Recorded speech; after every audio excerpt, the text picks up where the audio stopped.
Hi, and on this episode of The Plants, we are going to number 48, a plant that I grow as a patio plant in a pot, Abutilon savitzii.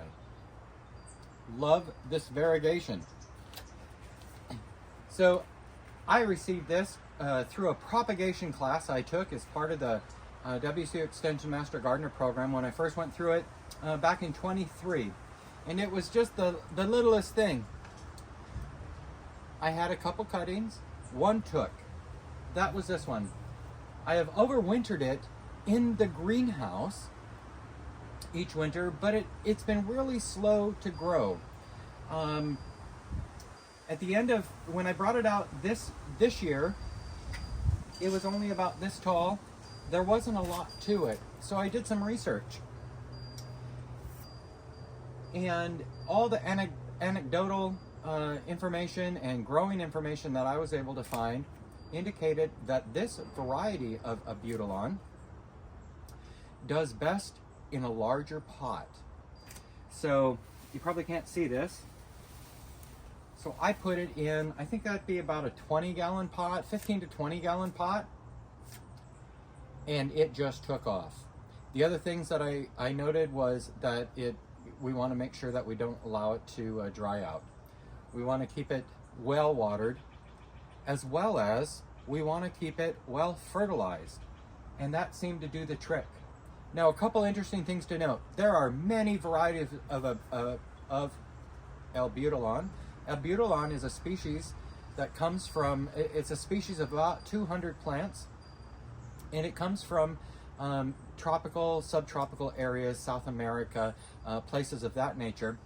This one, the actual origin of the savitzii is unclear, but it's likely thought that its parentage comes from at least Abutilon pictum, which is a species from southern Brazil.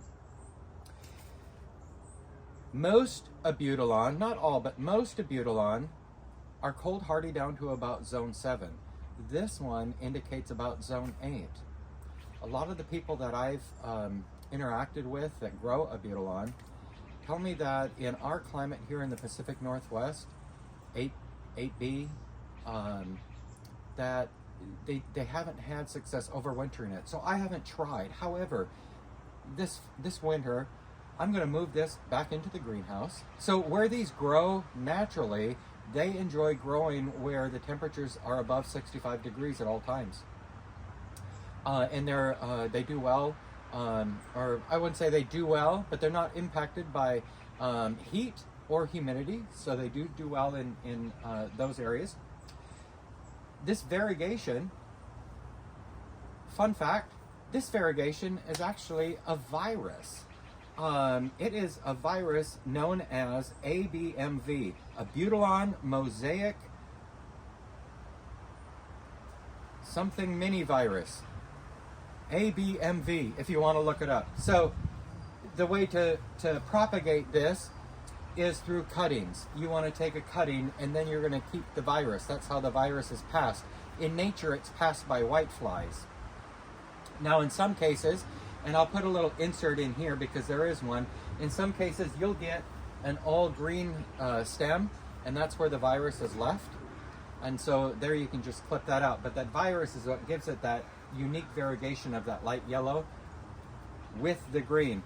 What other kind of neat things? So if it does flower in seed, the virus is not passed through seed. So if you planted seed, you'll get a green Abutilon. Now this variety, this cultivar, is grown for its foliage more than it is for its flowers. I was fortunate enough, I saw 2 flowers earlier this year, and further research, I think I need to provide it just a little bit more sun, and then it should flower for me more. But if I can just get growth, this color, wow, when the sun is out, this thing really stands out. It really pops on the patio. So this is Abutilon savitzii. Cold hardy down to about zone 8, supposedly. I'll test that theory next year. I'll propagate some over winter, plant them in the ground, give them some mulch, check back in a couple years. I'll let you know how that worked out.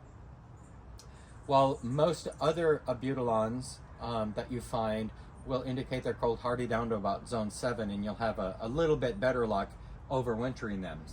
I do plan to add more Abutilon, otherwise known as the flowery maple, Chinese lantern, things of that nature. And they come in different colors, and the flowers are really quite amazing. I don't actually have a picture of the flower, so there you have it. Abutilon savitzii, a wonderful addition to a tropical patio.